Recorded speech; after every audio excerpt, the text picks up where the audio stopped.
T Harv Ecker is the author of Secrets of the Millionaire Mind, Mastering the Inner Wealth Game. T, good to see you. Hey, thank you for having me. I am so conflicted by this segment. I want to believe everything you say, but let's try this out for size. There really is a secret to being financially successful? Absolutely. And it's the root cause of financial success. It's the root cause of anything else, of course. And it's the way you think. You know, in the book, I say, give me 5 minutes and I can predict your financial future for the rest of your life. How? By identifying what's called your money blueprint.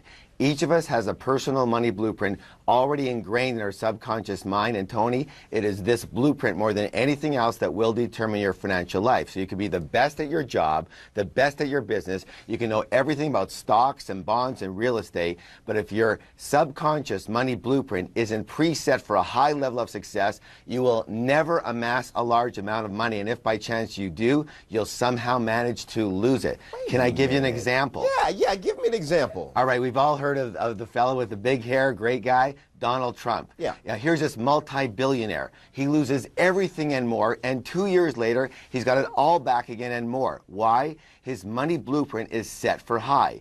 On the other side of the coin, we've all heard the stories of lottery winners, right? Yeah. They win 5, 10, 50, $100 million. 5 years later, virtually half of them are right back to where they started.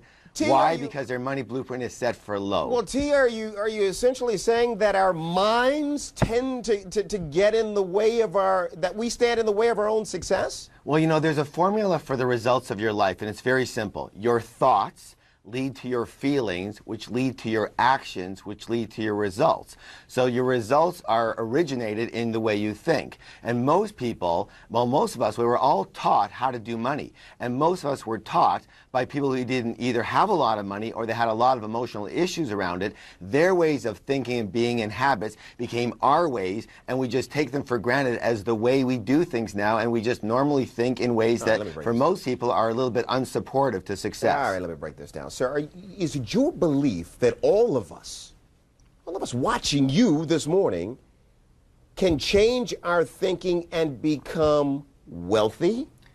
It's the only way. What else are you going to do? You know, people work hard all the time. People change their job. People, you know, take different classes, and they're all good things. Everyone is not going to be wealthy, T, and you know it. You can think it, you can believe it. If I believe it, I can achieve it. But not everyone in this society can change their mindset, do the work that you're going to suggest here, and become wealthy. There's randomness to this.